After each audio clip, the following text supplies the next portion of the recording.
So I got a text message this morning from a lead from one of the real estate websites. It was a seller saying he wanted some help selling his properties.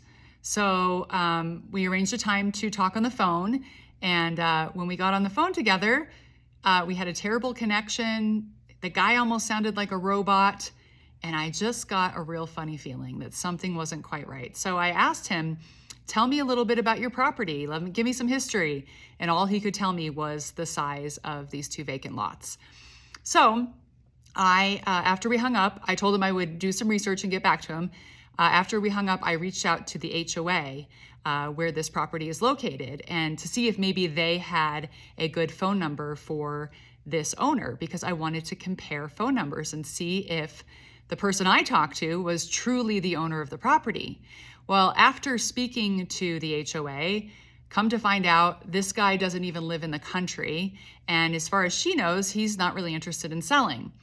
So later this afternoon, I get a call from the real owner of the property. And he was super grateful. He said, thank you so much for, reaching out to my HOA. He wanted to know, is there anything he can do to stop this? And unfortunately, he can't, except for one thing, which I'm going to tell you about.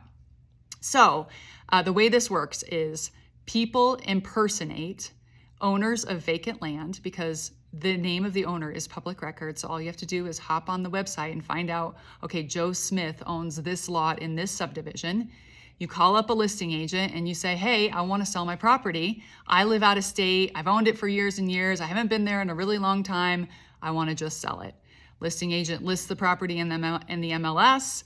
A buyer comes along. We get under contract. And unfortunately, a couple of these deals have closed. And so what ends up happening is the buyer wires their funds to somebody who is not the owner of the property, a third fake party.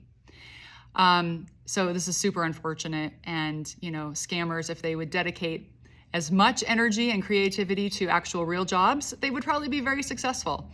But that's neither here nor there. So if you own vacant land, what can you do? The very best thing you can do is set up a Google alert for your specific property address. And I will put in the comments a little tutorial of how to do this. So let's say you own 123 Main Street in Winter Park, Colorado.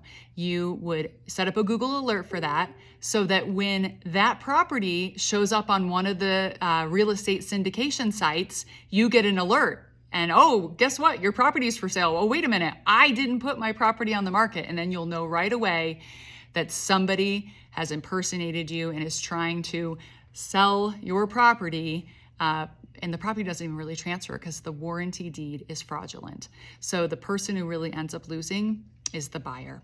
So I know that's kind of a earful, but it's super important. And it's just something I really want to share with you so that you can protect yourself. You can share it with your, friends and family. If you have a vacant lot next door, you could reach out to your neighbor and let them know that this is a problem, and it's happening all over the state of Colorado. So please be aware, get your Google alert set up for your property address on your vacant land, and of course, reach out to me with any questions. Make it a great day.